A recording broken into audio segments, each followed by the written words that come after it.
Olá, pessoal, tudo bom? Como que vocês estão? Estão dando continuidade. Hoje vamos falar um pouquinho sobre variação anatômica e o conceito de variação anatômica e a importância para a anatomia humana, né, desse conceito. Então, de uma maneira simples, a gente pode dizer que são diferenças morfológicas ou estruturais, né, entre os indivíduos dentro de um padrão de normalidade, sem prejuízo na função. Agora é importante, né, antes da gente abordar um pouco mais detalhadamente, é que vocês entendam o conceito de normal para a anatomia humana, tá?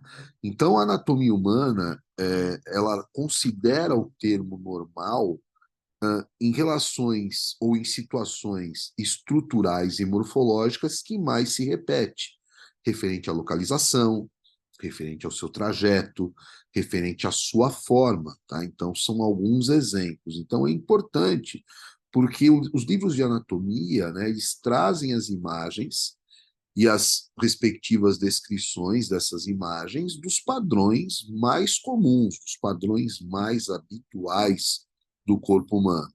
Então, mais uma vez, eu ressalto, tá? O conceito de normal, ele não significa que as estruturas precisam ser exatamente daquela maneira, né? Porque às vezes dá essa impressão, mas sim do padrão que mais que mais se repete, né? Então são variações que ocorrem naturalmente nas estruturas, né? Entre os indivíduos, e essas variações elas podem ser encontradas em qualquer órgão, qualquer sistema do corpo humano, tá?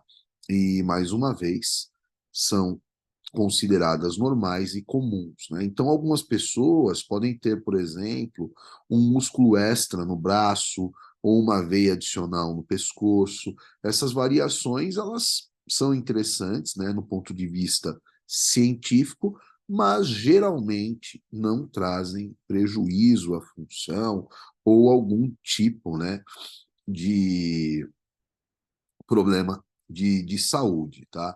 Então, elas podem ser externas, podem ser internas, elas são importantes para aulas práticas, dissecações cadavéricas, né? E é um conceito fundamental aí para o entendimento, tá?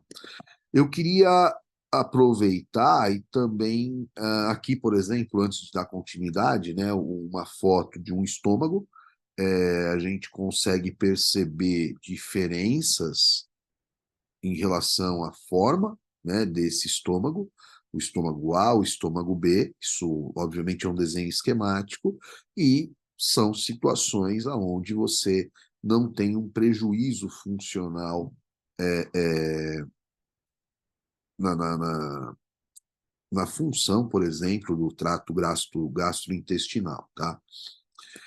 E eu queria falar um pouquinho sobre o conceito de anomalia e o conceito de monstruosidade, né? Então, a gente pode dizer que anomalias ou anormalidades são variações que desviam significativamente da estrutura considerada normal, né? Então, já é fora de um padrão de normalidade e isso traz uma consequência funcional, podem afetar a saúde, pode afetar o bem-estar do indivíduo, e elas podem ter relação congênitas, né?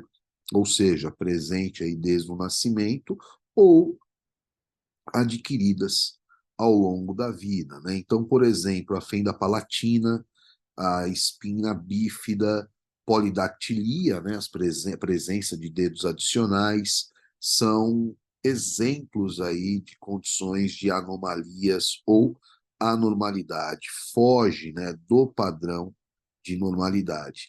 E, por fim, as monstruosidades, né, que são variações extremas e raras e que afetam gravemente a estrutura e o funcionamento do corpo humano, né? E elas geralmente são incompatíveis com a vida. Então, existem algumas síndromes, algumas condições, né, que elas são extremamente raras, são importantes para o estudo da anatomia, para informações sobre o desenvolvimento humano, né, para que os médicos, por exemplo, ou os profissionais da área da saúde entendam melhor determinadas condições químicas, tá?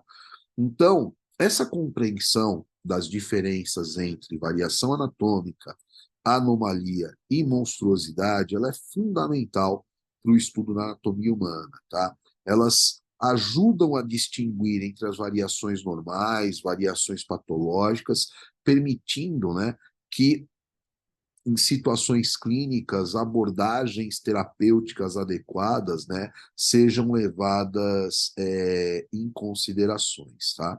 Então, uma outra coisa que eu gostaria de falar para concluir, né, o termo monstruosidade, né? Atualmente a gente pode considerar esse uso sim inadequado, desatualizado, principalmente aí na área da saúde, na área científica, né? Então, às vezes nós utilizamos termos que são considerados mais neutros, né, para descrever essas condições, tá? Como, por exemplo, anomalias congênitas, anomalias do desenvolvimento ou malformações congênitas também são terminologias comuns, mas nos livros de anatomia esses três conceitos são abordados, né, há muito tempo, em aulas introdutórias, tá bom? Então, quero agradecer mais uma vez, espero que vocês tenham aproveitado e até uma próxima.